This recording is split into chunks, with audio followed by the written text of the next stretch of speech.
नमस्कार मित्रांनो, नवीन एका मिनी ब्लॉग मध्ये तुमचं स्वागत आहे. तर मित्रांनो, कालच्या ब्लॉग मध्ये तुम्ही बघितलं आम्ही गणपतपुळेमध्ये आलतो. मस्तपैकी आंघोळ वगैरे करून गणपतीचं दर्शन करण्यासाठी आम्ही सर्वजण निघालेलो. मग रांगेत वगैरे उभा करून दर्शन वगैरे केले. आतमध्ये तर कॅमेरा शूट करण्यासाठी अलाव नव्हतं. मग बाहेर येऊनच एखादी सेल्फी घेतली आणि सर्वांसोबत फोटो काढून प्रसाद घेऊन डायरेक्ट गेलो बीचवरती. बीचवरती थोडेफार फिरून वगैरे केले, थोडीफार मस्ती वगैरे केली आणि फोटोशूट वगैरे केले. आणि बीचवरने थोडंफार मस्ती वगैरे करून निघालो. आपल्याला पुढे रायगडवरती जायचं होतं. त्यामुळेच आपल्याला लवकर निघालो पण बीचवरनं.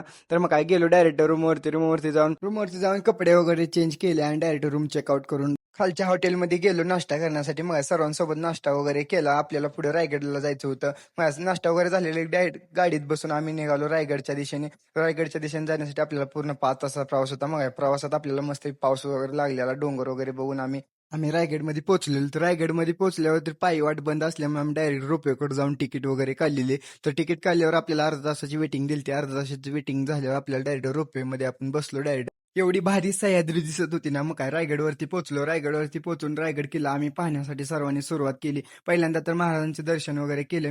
मिनी ब्लॉग फार मोठा होत असल्यामुळे मी काय पूर्ण रायगड दावू शकलो ना मिनी ब्लॉग मध्ये. मित्रांनो, आपल्या युट्यूब चॅनलवरती मोठा ब्लॉग येईन, त्यातच सर्व रायगड दावेन. तर मित्रांनो, आजचा मिनी ब्लॉग कसा वाटला ते नक्की कमेंट करून सांगा. मिनी ब्लॉग आवडल्यास सागर माईला फॉलो करायला तेवढं विसरू नका. बाय मित्रांनो.